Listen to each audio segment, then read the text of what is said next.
Hello guys, and welcome to this video. I'm going to be showing you how to use the glitch effect on Higgsfield AI. So this is what the glitch effect looks like. It looks like the person and the video entirely is glitching, and this is a pretty basic effect that you can actually use CapCut or any other one. But if you want to use Higgsfield to make this effect, all you have to do is to go to higgsfield.ai, click on the visual effects and then scroll down, choose the glitch effect here. Then if you like any of these and want to create exactly this, you can click on any of them.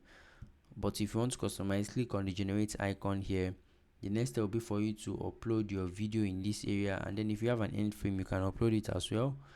You can describe your prompt in this section and then choose the model of choice, click on generate, and your video will be ready in less than 10 minutes.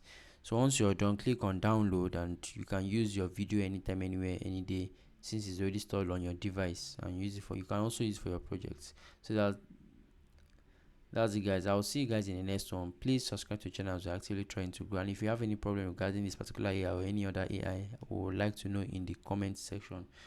Do have a great day guys.